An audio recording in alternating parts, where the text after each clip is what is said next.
እስራኤል የመጀመሪያዋ የዓለማችን የመጀመሪያዋ አገር ሆናለች ለሶማሌላንድ እውቅና እየሰጠች። የተጠበቀ አይመስለኝም። ዛሬ ነው እንግዲህ የእስራኤል ፕሬዝዳንት ኔታንያሁ በቪዲዮ ጭምር ነው ያሳወቁት ለሶማሌላንዱ ፕሬዝዳንት። ባጭሩ ጭሮ ይሏቸዋል። ለሳቸው ደውለው ነው ያበሰሯቸው እና ሁለቱም ትዊትም አድርገዋል። እውቅና ሰጥታለች። እንግዲህ በምስራቅ አፍሪካ ውስጥ አንድ ሌላ አዲስ ሀገር እየተፈጠረች ነው ያለችው። ሶማሌላንድ ከሶማሊያ ወይም ነፃነቷን ካወጀች 30 ዓመት ይሆናታል። ምርጫ ታደርጋለች። የራሷ ህገ መንግስት አላት። ሀገር ለመሆን የሚያበቁ ብዙ ነገሮች አሏት ሶማሌላንድ። በሚገርማችሁ ሁኔታ መንግስታት በምርጫ የሚቀያየሩበት ሀገር ቢኖር ሶማሌላንድ ነች። በጣም የሚገርም ዴሞክራሲያዊ የሆነ ስርዓት አላት። ሀገር ለመሆን የሚያስፈልግ ብዙ ነገር አላት። ነገር ግን የሀገርነት እውቅና ለ30 ዓመት ያክል አላገኘችም ነበረ። ሶማሊያ በእኔ ግዛት ውስጥ ያለች ሀገር ነች፣ እንደዛ እወቋት ነበረ የምትለው። ከኢትዮጵያ ጋር ሶማሌላንድ በቅርብ ጊዜ ውስጥ የተለየ ግንኙነት አላት፣ ወይም ከኢትዮጵያ ጋር ተያይዞ ሊነሳ የሚችል የተለየ ነገር አላት።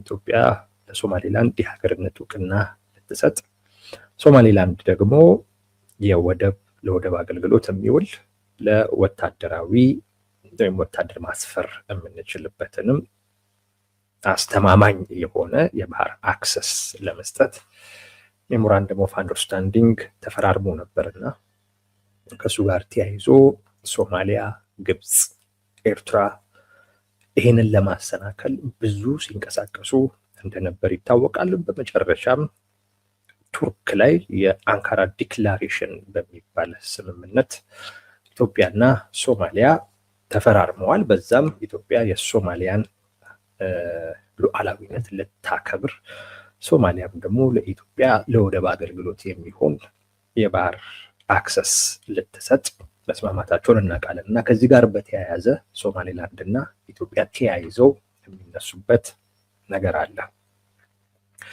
ትንሽ እናወራለን ስለሱም ጉዳይ። ከዛ በፊት ግን እንስማቸው እስኪ ፕሬዚዳንት ኔታንያሁ ለሶማሌላንድ እውቅና የሰጡበትን ሁኔታ እናዳምጥና እንመለሳለን።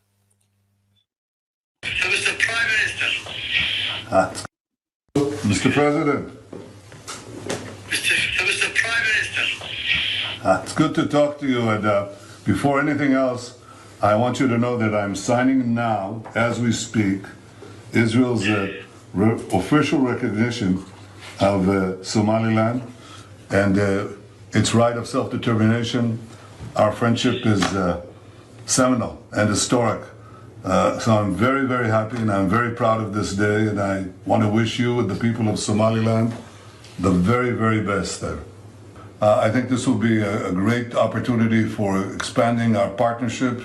We intend to work together with you on economic fields, on agriculture, in the fields of social development, all the things that we hope we can assist you, and we obviously believe in this friendship.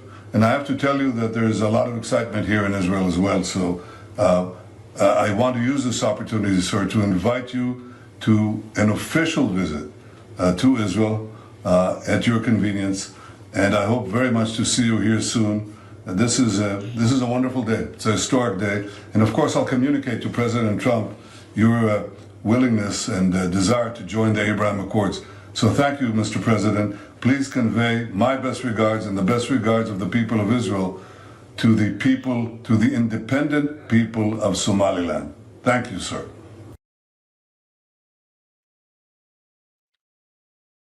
ይህን ይመስላል የሀገርነት እውቅና እስራኤል ለሶማሌላንድ እየሰጠችበት።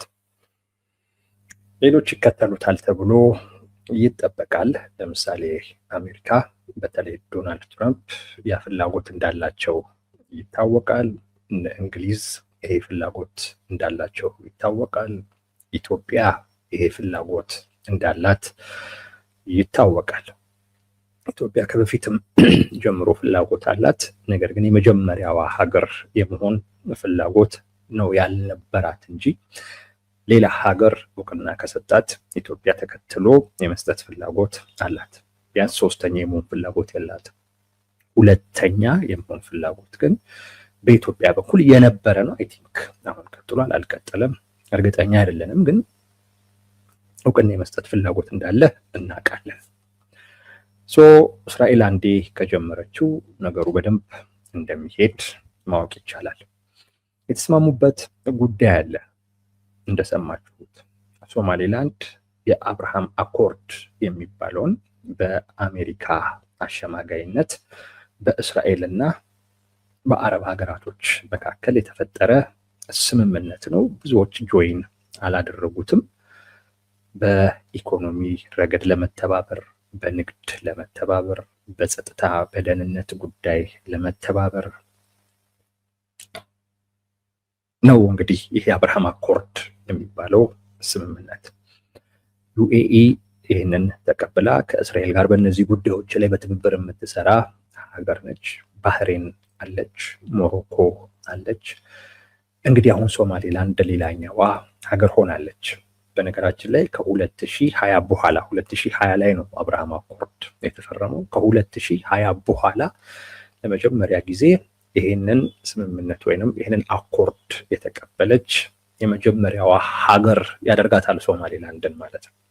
በዚህ ነው እንግዲህ የተግባቡት እና ሶማሌላንድ እውቅና ያገኘችው በሂደት ኤምባሲ የመክፈት አምባሳደሮች የመሾም እና ግንኙነታቸውን ሁለት ሀገራቶች የሚኖራቸው አይነት ግንኙነት የማድረግ ጉዳይ የሚቀጥል ይሆናል። ይሄ ዜና ከተሰማ በኋላ በሶማሊያ በኩል በጣም ከባድ መደናገጥ ተፈጥሯል። ይህንን እኛ እየተነጋገርን ባለንበት በዚህ ሰዓት ሶማሊያ ላይ ስብሰባ አለ። የሶማሊያው ፕሬዚደንት ካቢኔያቸውን ሰብስበዋል። የሶማሊያ የውጭ ጉዳይ ሚኒስቴር ለግብፅ፣ ለቱርክ፣ ለጅቡቲ ደውለው ድጋፋቸውን እንዲያሳዩቸው እየጠየቁ ነው ያሉት እና እስራኤል ለሶማሌላንድ እውቅና በሰጠችበት ጉዳይ ላይ ምን ማለት ይኖርብናል በሚለው ቁጭ ብለው እየተነጋገሩ ነው። እኛና እናንተ እዚህ እያወራን ባለንበት ሰዓት ማለት ነው። እዚህ ደረጃ ላይ ለመድረስ የእውቅናው ጉዳይ አመት ፈጅቷል። 1 ዓመት ያህል ዲያሎግ ሲያደርጉ ነበር፣ ሲነጋገሩ ነበር፣ ሲወያዩበት ነበር። እንግዲህ በዚህ ውስጥ በ1 ዓመት ሂደት ውስጥ ሁለቱ ሀገራት ብቻ ነበሩ ሲነጋገሩ የነበረው የሚለው ነገር ትንሽ አስቸጋሪ ይሆናል። ሌሎች ሀገራቶችም ሊኖሩ እንደሚችል መገመት አይከብድም። ምናልባት የኛም ሀገር ኢትዮጵያም ጭምር ልትኖርበት ትችላለች። ምክንያቱም ኢትዮጵያ እውቅና ለመስጠት ፍላጎት ባሳየች ጊዜ የተፈጠረውን ነገር ሁላችንም የምናስታውሰው ነው። የዛን ሰዓት ከአቅሟ በላይ የሆነ ጉዳይ ስለነበር ያን ሜሞራንደም ኦፍ አንደርስታንዲንግ ትተውታል። በእርግጥ ሜሞራንደም ኦፍ አንደርስታንዲንጉን ኢትዮጵያ ከመተዋ በፊት ነው ሶማሌላንድ የተወችው። አዲስ ፕሬዝዳንት ተመረጠ። ኢትዮጵያ ከዛ በፊት ነገሮችን ማፍጠን የምትችልበት እድል ነበር። ነገር ግን ያ አልሆነም። አዲስ ፕሬዝዳንት ሲመጣ ሜሞራንደም ኦፍ አንደርስታንዲንግ የሚባለውን ጉዳይ እናየውና ከዛ በኋላ ውሳኔያችንን እናሳውቃለን። አሁን ግን ምን እንደሆነ ራሱ በዝርዝር የምናውቀው ጉዳይ የለም ብለው በእንጥልጥል አስቀርተውት ነበርና ኢትዮጵያ ከዛ ገና ፕሬዝዳንት ሳይሆኑ በፊት ማለት ነው። የሶማሌላንድ ሁኔታን ደግሞ በወቅቱ ላይ የሰው እሳቸው አሁን ያሉት ፕሬዝዳንት የመመረጥ እድላቸው እጅግ በጣም ሰፊ ነበረ። ኢትዮጵያ አስቀድማ ሜሞራንደም ኦፍ አንደርስታንዲንጉን ውድቅ ሊያደርግ የሚችል ቱርክ ላይ የአንካራ ዲክላሬሽንን ተፈራርማለች። በእርግጥ ሜሞራንደም ኦፍ አንደርስታንዲንጉን ውድቅ ያደርገዋል አያደርግም የሚያስብምነት አከራካሪ ነው። ድሮም ቢሆን ለሶማሌላንድ ለሶማሊያ ሉዓላዊነት የሶማሊያን ሉዓላዊነት አላከብርም አላለችም። የሶማሊያን ሉዓላዊነት አከብራለሁ፣ ለሶማሌላንድ እውቅና ደግሞ የመስጠት ጉዳይ ሜሞራንደም ኦፍ አንደርስታንዲንግ ነው። ሳትማች አስገዳጅ የሆነ አይነት ነገር አልነበረም። እና ኢትዮጵያም ልትኖርበት ትችላለች። እንግዲህ ያ አንዴ እዛ ጋር ከቆመ በኋላ ኢትዮጵያም ዝም ብላ ትታው አርፋ የምትቀመጥበት ጉዳይ ይሆናል ተብሎ አይጠበቅም። ሌላ ሀገር ለሶማሌላንድ እውቅና እንዲሰጥ ኢትዮጵያም ደግሞ ቀጥላ እንድትከተል እንደዛ አይነት ስልት ተነድፎ እንግዲህ ሶማሌላንድ እውቅና የምታገኝበትን ሁኔታ ለማመቻቸት ደፋ ቀና ካሉት ሀገራቶች ውስጥ ምናልባት ትሆንበት ይሆናል። አናቅም። ኢንዌስ መረጃው ይሄ ነው። ለአንድ ዓመት ያክል ውይይት ሲያደርጉ ነበረ። አሁን ተሳክቶ ሶማሌላንድ በእስራኤል በኩል እንደ ሀገር የምትታወቅ ሀገር ሆናለች። ምንም ጥርጥር በሌለው ሁኔታ በአጭር ጊዜ ውስጥ ብዙ ሀገራቶች እንደ የሀገርነት እውቅና ይሰጧታል። ብዙዎች ጋር ፍላጎት አለ። በጣም ብዙዎች ጋር ፍላጎት አለ። የእስራኤል ዋነኛ ፍላጎት ምንድን ነው? ቀጠናውስ ላይ ምን ይዞ ይመጣል ይሄ ጉዳይ የሚለውን በደንብ ማየት ያስፈልጋል። አሁን የሶማሌላንድ ሀገር መሆን አዲስ ሀገር ነች። ሶማሌላንድ ሀገር መሆን በእርግጠኝነት ብዙ ነገሮችን ይቀያየራል። ብዙ ለውጦችን ይቀያየራል። አንደኛ ቦታው በጣም ስትራቴጂክ ሊባል የሚችል ቦታ ነው። ብዙ ነገሮችን መቀየሩ የማይቀር ነው። እስራኤል ግን የራሷ ፍላጎት አላት። አንደኛ ሶማሌላንድ ያለችበት አካባቢ ለሐውቲ አማጽያን የመን ላይ ላሉት አማጽያን በጣም ቅርብ ቦታ ማለት ነው። እቺ ባቢል መንደብ ማለት ቀይ ባህርና የህንድ ውቅያኖስ የሚጋጠሙባት ቦታ ወይንም መካከለኛው ምስራቅና የምስራቅ አፍሪካ በጣም የሚቀራረቡበት ቦታ ማለት ነው። እቺ ቀጭኗ መተላለፊያ ከህንድ ውቅያኖስ ወደ ቀይ ባህር፣ ከቀይ ባህር ወደ ህንድ ውቅያኖስ መሸጋገሪዋ ቦታ ጋር በቃ እሷ ቦታ የሶማሌላንድ ነች እና በጣም ወሳኝ ነው። ለየመን በጣም ቅርብ ነው። የመን ላይ ያሉ የሐውቲ አማጽያን መርከቦችን ምናምን ነገር ያስቆሙ፣ ጉዟቸውን ያስተጓጉሉ የነበረው እዛው ቅርብ ስለነበሩ ለዚህ አካባቢ። ከዛም አካባቢ ነው እንግዲህ ሮኬትም ምንም ወደ እስራኤልም ጭምር ይተኩሱ የነበረው። እነዚህን አካላት በቅርብ ርቀት መቆጣጠር ወይንም ደግሞ ማጥቃት ወይንም መምታት የምትችልበትን ስትራቴጂክ የሆነ ቦታ ሶማሌላንድ ላይ ማግኘት ያስችላታል። አንዱ ያ ነው። ሁለተኛው እነዚህ የሐውቲ አማጽያን አሁን ወደ ሶማሊያም እየገቡ ነው። የመን ላይ ብቻ አይደሉም። አሁን እንደውም ወደ አፍሪካ ውስጥ ሁሉ እየገቡ ነው። በሶማሊያ በኩል ሁሉ አድርገው ማለት ነው። ቅርብ ጊዜ እስራኤል ለሶማሊያ ማስጠንቀቂያ ልካ ነበር። የኢራንን ያህል አትርቂኝም ብላ ማለት ሶማሊያ የኢራንን ያክል አትርቀኝም እና እንዲህ አይነት ነገሮች ስላሉ አንድ የቱርክ ፕሬዘንስ ሶማሊያ ውስጥ ቱርክ እንደውም እዛ በጣም ብዙ ነገር ነው የምትሰራው። የሚሳኤል ምናምን መሞከሪያ ሁሉ አላት ሶማሊያ ላይ። እነዚህን ሁሉ ጠቅሳ ሶማሊያ እንድትጠነቀቅ፣ ካልሆነ ግን የኢራንን ያክል ወይም የኢራን ላይ የሆኑ አይነት ነገር ሊሆን እንደሚችል ከዛም የባሰ ሊከሰት እንደሚችል አስጠንቅቃ ነበረ። አንዱ ያስጠነቀቀችበት ምክንያት እንዳልኳችሁ የሐውቲ አማጽያን ወደ ሶማሊያ ውስጥ እየገቡ ከመሆኑ ጋር በተያያዘ ነው።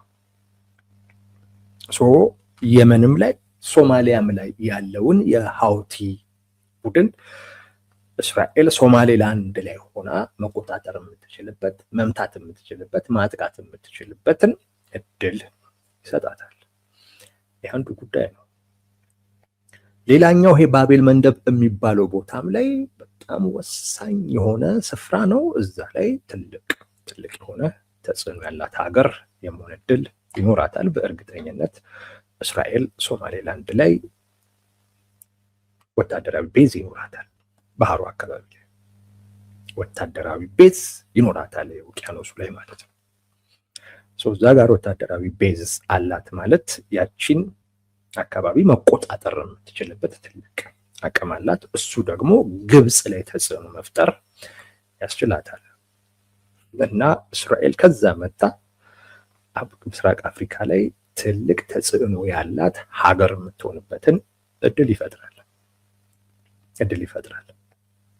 እና አንዱ ፍላጎቷ የእስራኤል ከዚህ ጋር የተያያዘ ነው ማለት የምንችል ይመስላል። እነዚህ ፍላጎቶች አሏት። አሁን ላይ እዛ መካከለኛው ምስራቅ ላይ ላለ ችግር ይሄ ምስራቅ አፍሪካ በአጠቃላይ እንደውም ገና ወደ ታች ሁሉ የሚወርድ ነው። ከሶማሊያም ሁሉ ወደ ታንዛኒያ ወደ ዛምቢያ ሁሉ እየወረደ ሁሉ ሊሄድ የሚችል ጉዳይ ነው። ይሄ አጠቃላይ አፍሪካ ከውቅያኖሱ አካባቢ ላይ ያለው በጣም በጣም ስትራቴጂክ የሆነ ቦታ እየሆነ ነው ከደህንነት አኳያ። አሁን ሜዲትራኒያን ለሚዋሰኑ ሀገራቶች፣ መካከለኛው ምስራቅ ላይ ላሉ ሀገራቶች በሙሉ እንግዲህ ይሄ ምስራቅ አፍሪካ ወይም ቀይ ባህር ቀጠና በጣም በጣም ወሳኝ እየሆነ ነው ያለው። አሁን እንግዲህ ደግሞ እስራኤል እዚህ አካባቢ ላይ ለዚያውም ባቤል መንደብ የሚባለው አካባቢ ላይ ከማንም ሀገር በላይ ቅርብ መሆን የምትችልበትን እድል እጇ ላይ ነው ያለው። ለሶማሌላንድ የመጀመሪያዋ የሀገርነት እውቅና የሰጠች ነች። ሶማሌላንድ ላይ እንደዚህ አይነት ፍላጎቶች ቢኖሯት ሶማሌላንድም ከነዚህ ፍላጎቶቿ በስተጀርባ ወይም በተቃራኒ ትቆማለች ተብሎ አይጠበቅም። የእስራኤል ወደዚህ አካባቢ መምጣት ብዙ ነገር ጎትቶ ነው ይዞ የሚመጣው። በጣም ብዙ ነገር ነው ጎትቶ ይዞ የሚመጣው። ቱርክ ስጋት ላይ ነች፣ ግብፅ ስጋት ላይ ነች። የሁቲ አማጽያን በል አልሸባብ በል እንዳለ የሚያነቃ የእስራኤል ወደዚህ አካባቢ ላይ መምጣት መካከለኛው ምስራቅ ላይ ያለውን አደገኛ ከሃይማኖትም ጋር ምንም ሁሉ ተቀላቅሎ ያለውን ፖለቲካ አጠቃላይ ይዞት ነው የሚመጣው። አጠቃላይ ወደ ምስራቅ አፍሪካ ይዞት ነው የሚመጣው። እዛ የሚፈጠር ትኩሳት እዚህም ጋር ሊነድ ይችላል ማለት ነው። እና አሁን ቀጠናው በጣም በጣም በጣም ከበፊቱ በበለጠ አይነት ሁኔታ የኃይል ውጥረት የሚኖርበት ቀጠና ነው። የኃይል ውጥረት የሚሆን እና እዚህ አካባቢ ላይ የሚፈጠር ጉዳይ የዓለምን ትኩረት ሁሉ የሚወስድ አይነት ጉዳይ ነው የሚሆነው። የእስራኤል ወደዚህ መምጣት ብዙ አገራትን ሁሉ እያግተለተለ ይዞ ይመጣል። እያግተለተለ እነ ኢራንን ይዞ ይመጣል። ቱርክ ሶማሊያ ላይ በጣም የሚገርም ፕሬዘንስ ያላት በጣም በጣም ትልቅ ተጽዕኖ አላት። ሶማሊያም ራሱ ቀጥታ ለቱርክ የደወለችበት ምክንያት ለዛ ነው። እነ ግብፅን ይዞ ይመጣል። ግብፅ ያው ከኢትዮጵያም ጋር በተያያዘ የመምጣት ፍላጎት እያሳየች ነው ያለችው። የእስራኤል ግን መኖር ይህንን ምስራቅ አፍሪካ የሚባለውን ቀጠና ከነበረው በበለጠ አይነት ሁኔታ ግለት ነው የሚጨምርበት። የበለጠ የተወጠረ የተበለጠ ግለት ያለው በጣም ሴንሲቲቭ የሆነ ለመገመትም በጣም የሚያስቸግር አካባቢ ያደርገዋል። የእስራኤል ወደ ሶማሌላንድ መምጣት ያው መምጣቱ አይቀርም በሚል ነው። ለመምጣት ካልሆነ በስተቀር ለሶማሌላንድ እውቅና የምትሰጥበት ሌላ ምክንያት የለም። ጥቅሟን ታሳቢ አድርጋ ነው። እንደነገርኳችሁም ቱርክ ሶማሊያ ላይ የምታደርገውን እንቅስቃሴ እስራኤል በበጎ አትወስደውም። እንዳልወሰደችውም በነግሬያችኋለሁኝ። የሁቲ አማጽያንም እንደዚሁ በሶማሊያ ውስጥ ከአልሸባብ ጋር ምናምን አልሸባብ አለ፣ አይስ አለ፣ አልቃይዳ አለ። ሶማሊያ እኮ በሚገርም ሁኔታ እኮ የአሸባሪዎች መናኸሪያ እኮ ነው ያለችው። መግቢያ እኮ ነች ወደ አፍሪካ። እነሱም አሁን ላይ ይሄ መካከለኛው ምስራቅ ምናምን ብዙ ለመደራጀት ለመሰልጠን እየተመቻቸው ስላልሆነ የአፍሪካ ሀገራት ግን ትንሽ ደካማ ስለሆኑ እነሱ ጋር ገብተው መደራጀት መሰልጠን የሚችሉበት እድል አለ። እሱም በማለት የሰው ኃይል ለማግኘትም በሚል አፍሪካ ውስጥ መግባታቸው በጣም ይጠቅማቸዋል። ለዛ በሚል በጣም ወደ አፍሪካ ውስጥ እየገቡ ነው ያሉት። አሁን እነ ግብፅ ማነው እነ እስራኤል ሁሉ ወደዚህ እየመጡ ነው። በጣም አደገኛ የሆነ ቀጠና ነው የሚሆነው። ምንም ጥርጥር በሌለ ሁኔታ ከባድ የሆነ ቀጠና ነው የሚሆነው። አሁን ኢትዮጵያ በዚህ ውስጥ ምንድነው ልታደርግ የሚገባው ነው? በዚህ ውስጥ ምንድነው ልታደርግ የሚገባው? እንግዲህ ተመልከቱ፣ ይሄ አካባቢ የባህር ዳርቻው አካባቢ፣ እሱን አካባቢ መቆጣጠር ሩቅ ላሉ ሀገራቶች ሁሉ በጣም ወሳኝ በሆነበት ጉዳይ ወይም ወሳኝ በሆነበት ወቅት ኢትዮጵያ በዚህ ጉዳይ ላይ ማመንታት የሚባል ነገር አያስፈልግም። ኢትዮጵያ በፍጹም አሁን ላይ ላንድ ሎክድ ልትሆን አይገባም። በፍጹም በየትኛውም አይነት አማራጭ ወደ ባህር መውጣት አለባት። በየትኛውም አይነት አማራጭ ወደብ የማግኘት እድላችን አሁን ሰፊ ነው። ወደብ አሁን በኢንዲያን ኦሽን በኩልም ማግኘት እንችላለን። ሶማሌላንድ አንድ ሀገር ከሆነች የዓለም አቀፍ ሕግም ይፈቅድልናል። ከሶማሌላንድም ጋር ጥሩ ግንኙነት አለን። ስለዚህ በዛ በኩል ወደብ ማግኘት የምንችልበት እድል አለ። አማራጭ ወደብ ቢያንስ አሁን እያገኘን ነው። ለኢትዮጵያ ሌላ ተጨማሪ ሀገር ምስራቅ አፍሪካ ላይ መፈጠሩ፣ ለዚያውም ደግሞ የተረጋጋች ሶማሌላንድ የምትባል ሀገር በተረጋጋ አይነት ሁኔታ መንግስታዊ ለውጥ እያደረገች የምትሄድ በምርጫ መሪዎቿን የምትቀያየር ሀገር፣ ሰላም ያለባት ጥሩ የሆነ የወደብ አገልግሎት በዛ ማግኘት እንችላለን። ቅርብ ነው። በተለይ ለደቡባዊ ኢትዮጵያው ክፍል በጣም ቅርብ ነው። ሶማሊያ፣ ኦሮሚያ በጣም ቅርብ ነው ይሄ አካባቢ። ወደብ አለ በዚህ በኩል አስተማማኝ ሆነ። ነገር ግን ከዛ ግን ያለፈ ደግሞ ከደህንነታችንም ጋር ደግሞ በተያያዘ ኢትዮጵያ የራሷን የባህር ኃይል ወደ ባህር እንዲወጣ ማድረግ ይጠበቅባታል። አይ ቲንክ ጣና ላይ የሚበቃው ይመስለኛል። ይሄ ኃይል ጣና ላይ መሰለኛል አይደለም። አሁን ከጣና ከሐይቅ ወጥቶ አሁን ወደ ባህር ወደ ውቅያኖስ መሄድ ያለበት ወቅት ነው። አካባቢው በጣም እየጋለ ነው ያለው። በጣም አስጊ እየሆነ ነው ያለው። በጣም ሀያላኖቹ እየበዙበት ነው። የኃይል ክምችት በጣም እየበዛበት ነው። ለዚህም በጣም በተቀራረበ አይነት መልኩ በቃ የኃይል ክምችት በጣም እየበዛበት ነው። መሳሪያም የበዛበት አካባቢ እየሆነ ነው ያለው። እነዚህ አካላቶች ደግሞ ባህሩ አካባቢ ላይ ብቻ የሚቆሙም አይደሉም። እዛው የሀገሪቱ ውስጥ ደግሞ ከራሳቸው ኢንተረስት ጋር በተያያዘ የሚፈልጉት ነገር እንዲፈጸምም የሚደግፉት የፖለቲካ ኃይል ይኖራል። እንደዚህ አይነት ነው። አንዱ በአንዱ ላይ የሚሰራው ሸርና ሴራ ይኖራል። አንዱ የአንዱን ጥቅም ለማበላሸት የሚያደርጋቸው ሙከራዎች አሉ።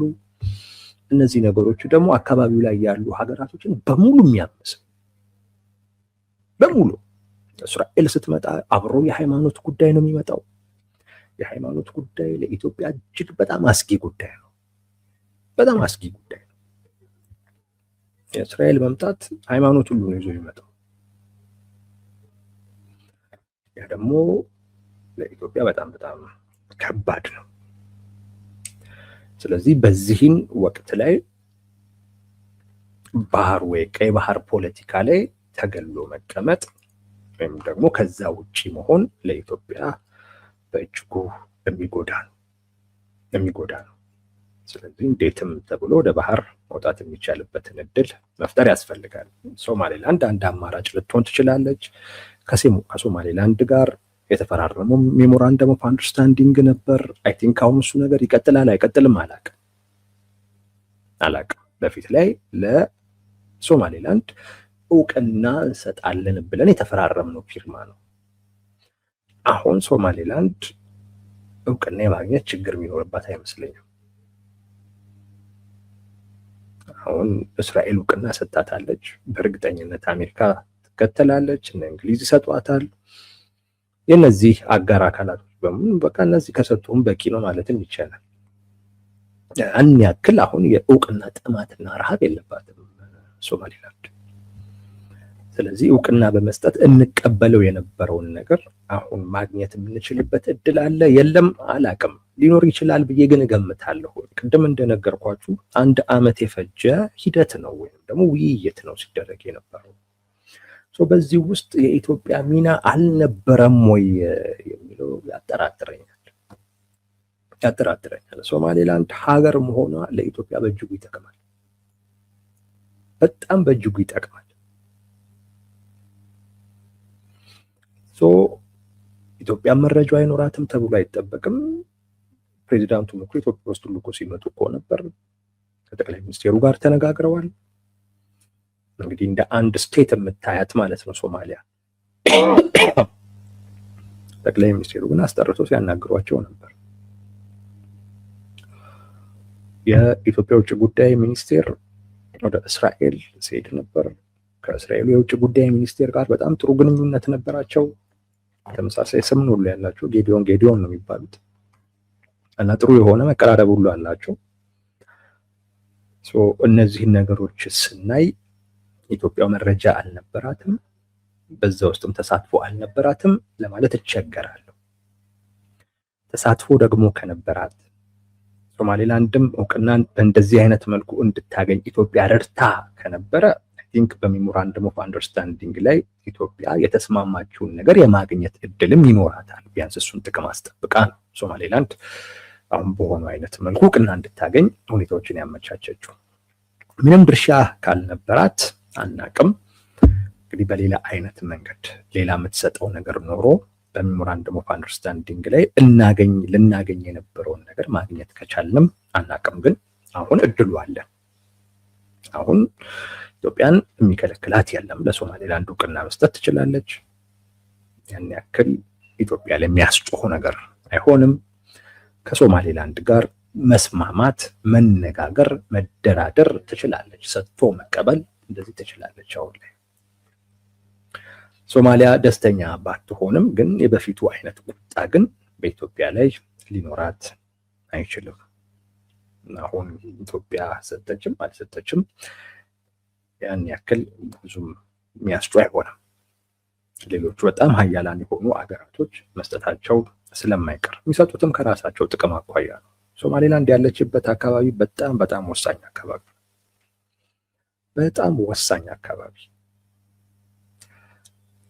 ኢትዮጵያ በዛ በኩል ወደ ባህር የምትወጣበት እድል ቢኖር ጥሩ ይሆናል።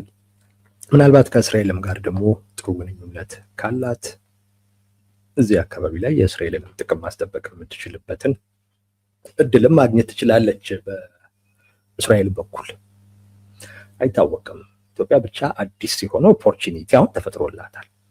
ለኢትዮጵያ በጣም በጣም ትልቅ ነገር ነው። በጣም ትልቅ አንድ አካባቢ ብቻ ነበር ስናይ የነበረው።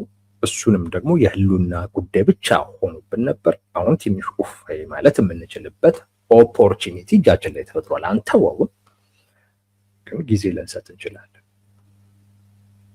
አሁን እዚህ ጋር አዲስ እድል አለ። የባህር አክሰስ ምናልባት ሰራዊቱን ሁሉ ማስፈር የሚቻልበት ከተገኘ በጣም ትልቅ ጉዳይ ነው። እሱም ግን ካልሆነ ቢያንስ ወደብ ግን ሴኪዩር አድርገናል ማለት ይቻላል።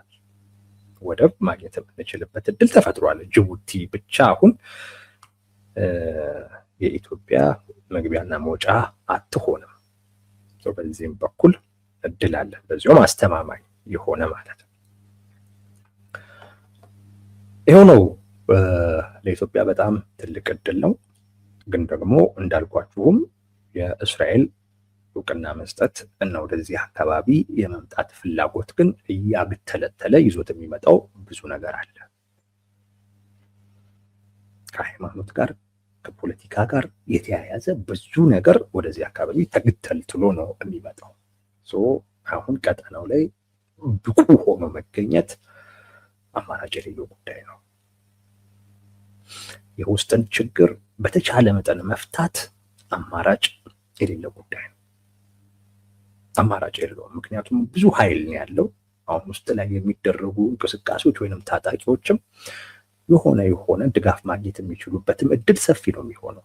ምክንያቱም የኢትዮጵያ መንግስት ፍላጎታቸው ከሚጋጩ ሁለት አካላቶች ጋር በአንድ ጊዜ ተመሳሳይ አይነት ግንኙነት ሊፈጥር አይችልም። ከአንዱ ጋር የሚመሰርተው ግንኙነት ሌላኛውን ማስቀየሙ አይቀርም። ያ የተቀየመ አካል የኢትዮጵያን መንግስት ለማዳከም ታጣቂዎቹን ለመደገፍ ፍላጎት ማሳየቱ አይቀርም። ያ ፍላጎት ታጣቂዎችን ያበረታታል እና ኢትዮጵያ ውስጥ ያለውን ችግር መሰረታዊ በሆነ አይነት መልኩ መፍታት የሚፈልግበት ጊዜ አሁን ነው። የኃይል ክምችት ከሌላ አካባቢ የሚመጣ የኃይል ክምችት ሲኖር ኢቭን ጥያቄ እንኳን ባይኖር ነው የምላችሁ፣ ማለት ይህን ያክል ወደ ትጥቅ የሚያመራ ጥያቄ እንኳን ባይኖር ግን የትጥቅ ትግልን ያበረታታል በራሱ።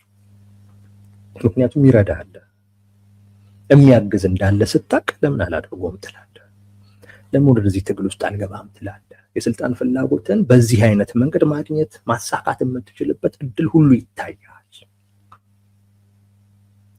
የራስን ውስጣዊ ችግር መሰረታዊ ሊባል በሚችል አይነት መልኩ መፍታት ማስታረቅ አሁን በጣም ወቅቱ የሚፈልገው ጉዳይ ነው።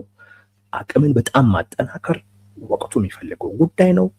ወደ ባህር መውጣት ወቅቱ የሚፈልገው ጉዳይ ነው።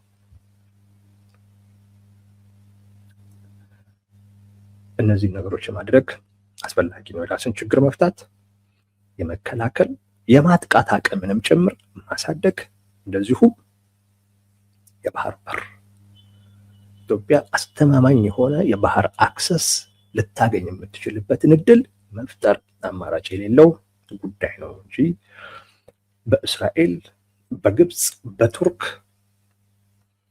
በአሜሪካም ቢሆን እዚህ አካባቢ ላይ ሊፈጠር የሚችለው ጉዳይ ቀላል አይደለም። ኢራንም ወደዚህ መምጣቷ የማይቀር ጉዳይ ነው። አሁን እዛ እንደውም ግጭት ሁሉ ላይኖር ይችላል። እዛ አካባቢ ግጭት ላይኖር ይችላል። እዛ የተጋጩበትን ግጭት ምስራቅ አፍሪካ ላይ በፕሮክሲ ነው የሚዋጉት። በፕሮክሲ በውክልና ምስራቅ አፍሪካ ላይ ጦርነት ሁሉ የሚያደርጉበትን አይነት ሜዳ ነው የሚፈጥሩት። እዚህ ሰዓት ላይ ራስን ብቁ ማድረግ፣ ጥሩ ተገዳዳሪ ኃይል ሆኖ መውጣት አስፈላጊ ነው። ካልሆነ ብዙ ሀገር ነው የሚፈጠረው። ሶማሌላንድ ብቻ አይደለም፣ ብዙ ሀገር ይፈጠራል። ጁባላንድ ምናምን የሚባሉ ሁሉ አሉ፣ ሀገር መሆን የሚፈልጉ አሉ። እነሱ ሁሉ በጣም ነው የሚነቃቁት፣ በጣም ነው የሚነቃቁት። ስለዚህ የራስን ችግር መፍታት ያስፈልጋል። ካልሆነ ለኢትዮጵያም እንደዚሁ አይነት እውቅና የሚሰጡ ሀገራቶች መኖራቸው አይቀርም። ኢትዮጵያ እኮ 3 ትሁን ምናምን እኮ ይባላል እኮ፣ እንደዛ ብትሆን ትጠቅማለች እኮ ነው የሚባለው። ካልሆነ ለቀጠናው ሰላም አይመጣም፣ መረጋጋት አይመጣም እኮ ብለው የሚያስቡ አካላቶች እኮ አሉ። በጣም በፍላጎት የሚቃረኑ አካላቶች ናቸው አንድ ላይ በኃይል አንድ ሆነው ያሉት እና በእንደዚህ አይነት ሁኔታ ደግሞ አስተማማኝ ሆነም ደግሞ በንጽጽር የተሻለ ሰላምና መረጋጋት ሊመጣ አይችልም ብለው እኮ የሚያስቡ እኮ አሉ። ኢትዮጵያ ውስጥ ያለ ችግር ደግሞ ኬንያም ጋር፣ ሶማሊያም ጋር፣ ጅቡቲም ጋር፣ ኤርትራም ጋር፣ ሱዳንም ጋር፣ ደቡብ ሱዳንም ጋር ይደርሳል። ኢትዮጵያ ውስጥ ያለውን ችግር በእንደዚህ አይነት መንገድ መፍታት አለብን። ሶማሊያ ላይ ያለውን ችግር በሚፈታበት አይነት መንገድ ተብሎ ይታሰባል እና የራስን ችግር ካልፈቱ፣ ጥሩ የመከላከል አቅም የማጥቃት አቅም ካልገነቡ፣ የጋራ የሆኑ ነገሮችን በብዛት መስራት ካልተቻለ በስተቀር ቀጠናው ላይ የሆነ ያለው ነገር ይዞት የመጣው አዲስ እድል ቢኖርም ግን ብዙ ጣጣም ጭምር እንዳለው መገንዘብ ያስፈልጋል። ይኸው ነው የእስራኤል እውቅና ለሶማሌላንድ በሚመለከት። ወደ ሁለተኛው ርዕሰ ጉዳያችን እናልፋለን። አብራችሁ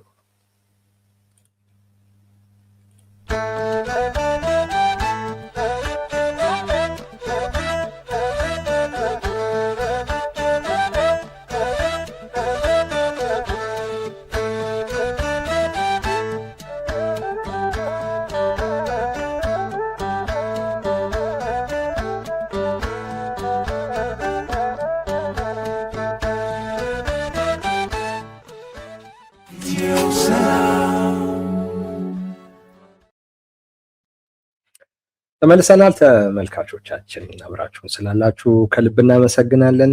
የተነጋገራችሁበት እየተወያያችሁበት እንደሆነ ያየን ነው። የኢትዮጵያ ውስጥ ያለው ችግር ከሶማሌላንድ በፍጹም አይገናኝም ይላል እርሻው። ምን ማለቱ እንደሆነ አላወኩም። እኔ ባልኩት ጉዳይ ከሆነ እንዴት እንዳገናኘው ትንሽ ላስረዳ መሰለኝ። እሱን አይ ቲንክ በደንብ የሄድኩበት ጉዳይ አይደለም። አሁን በጣም የማይታረቅ ፍላጎት ያላቸው በጣም ተፎካካሪ አካላቶች ለኢትዮጵያ በጣም ቅርብ በሆነ አካባቢ ላይ እየመጡ ነው ያሉት። ለምሳሌ እስራኤልን ከቱርክ ጋር እንደዛ አድርጋችሁ ሰዱት። እስራኤልን ተከትሎ እነ ኢራንም ሊመጡ ይችላሉ። እነዚህ ሀገራቶች እርስ በርስ የሚፈጥሯቸው የሆኑ የራሳቸው አሊያንሶች ምናምን ይኖራል። አሁን የጠቀስኩላቸው ሀገራቶች ሊታረቅ የማይችል ፍላጎት ያላቸው ናቸው። ኢትዮጵያ ከሁለቱም ጋር በተመሳሳይ አይነት መልኩ ግንኙነት ልትፈጥር አትችልም። ከአንዱ ጋር የሆነ ጠበቅ ያለ ግንኙነት ሊኖራት ይችላል። ከእስራኤል ጋር ጥሩ ግንኙነት አላት ኢትዮጵያ። ነግሬያችኋለሁ። የእስራኤል የዩናይትድ አረብ ኤምሬትስ እንደዚሁም የኢትዮጵያ ጥምረት አለ። እነሱ ሀገራቶቹ ይፋ ባያደርጉትም ግን ኢትዮጵያ ወደ ባህር መውጣት አለባት፣ የኢትዮጵያ ወደ ባህር መውጣት ከኛ ፍላጎትና ጥቅም ጋር በጣም የተያያዘ ነው ብለው ኢንተርናላይዝ ያደረጉት ማለት ነው ሀገራቶች አሉ። እስራኤል እና ዩኤኢ እነዚህ ናቸው። አሁን ከእስራኤል ጋር ጥሩ ግንኙነት ሲኖራት ከቱርክ ጋር ያላት ግንኙነት መበላሸቱ ወይም ትንሽ መደፍረሱ የማይቀር ጉዳይ ነው የሚሆነው። ኢትዮጵያ ትልቅ ሀገር ነች። ለእስራኤል አቅም የመሆን እድል ይኖራታል። ያ ማለት ቱርክ ደግሞ የኢትዮጵያን መንግስት በሆነ አይነት መልኩ ለማዳከም ወይም ከእስራኤል ገሸሽ ለማድረግ መስራቷ የማይቀር ነው የሚሆነው። ይሄ ሲሆን ኢትዮጵያ ውስጥ የትጥቅ እንቅስቃሴዎች አሉ፣ የመገንጠልም ፍላጎቶችም አሉ። ይህን ማወቅ ያስፈልጋል። ለዛ ነው በመሰረታዊነት መፍታት ይጠቅማል ያልኩት። ሶማሌላንድ ጋር ብቻ የተያያዘ ሳይሆን አሁን የሶማሌላንድ ሀገር የሆነችበት ምክንያት የሆነችበት ሁኔታና ሀገር እንድትሆንም ደግሞ የሀገርነት እውቅና የሰጠቻት እስራኤል መሆኑ ቀጠናው ላይ በጣም የሚፈጥረው ውጥረት አለ ነው። ያ ውጥረት ከኢትዮጵያ የውስጥ ጉዳይ ጋር የተያያዘ ነው። እነዚህ ከሌላ አካባቢ እኮ መጥተው እዚህ ባህሩ አካባቢ ላይ የሚሰፍሩ ሀገራቶች በቅርብ ያሉ ሀገራቶች የውስጥ ፖለቲካ ውስጥ ተጽዕኖ አላቸው። ዝም ብሎ እኮ ባህሩ ላይ እኮ አይደለም የሚቀመጡ፣ ተጽዕኖ አላቸው። ያ መንግስት ከነሱ ጋር እንዲሆን ይፈልጋሉ። ያ መንግስት ለነሱ ኢንተረስት እንዲሰራ ይፈልጋሉ። በፍቃዱ ብቻ ሳይሆን ተገዶም እንዲሰራ ማድረግ ይፈልጋሉ። ተገዶም እንዲሰራ ሊያደርግ ይችላል። ስለዚህ ይሄ የሚፈጥረው ተጽዕኖ ነው ከኢትዮጵያ የውስጥ ፖለቲካ ጋር የተያያዘ የሚሆነው እና የውስጥን ችግር ካልፈቱ በስተቀር ኢትዮጵያም 2-3 ሀገር ልትሆን ትችላለች። አሁን በምትሄድበት አይነት መልኩ የምትቀጥል ከሆነ 2-3 ሀገር ልትሆን ትችላለች። ለምሳሌ ትግራይ ሀገር የመሆን ፍላጎት አለው። ግብጽ ይህንን ልትረዳ ትችላለች፣ ደግሞ እየረዳች ያለችው አሁን ደግሞ የበለጠ ልትረዳ ትችላለች። ግብጽን ደግሞ የሚያግዝ ሌላም የሆነ ሀገር ሊመጣ ይችላል። ለምሳሌ ግብጽ ከቱርክ ጋር የሆነ አይነት አሊያንስ ሊፈጥሩ ይችላሉ። እዚህ ጋር እስራኤል፣ ዩኤኢ፣ ኢትዮጵያ፣ አሜሪካ የሚፈጥሩትን እንትን ለመቋቋም ሲሉ ያ ደግሞ የበለጠ ተገንጥለው ሀገር መሆን ለሚፈልጉ ሀገራቶች አካላቶች ትልቅ መነቃቃትን የሚፈጥር ነው። ጥሩ እድል አለው የሶማሌላንድ ሀገር መሆን። የእስራኤል ወደዚህ አካባቢ መምጣት ጥሩ እድል አለው፣ ኦፖርቹኒቲ ያለው፣ ግን በዛው ልክ አስኪም ነው እና በንቃት ማየት ምን ማድረግ እንደሚያስፈልግ መምከር፣ እዛ ላይ በደንብ ማስላት ያስፈልጋል።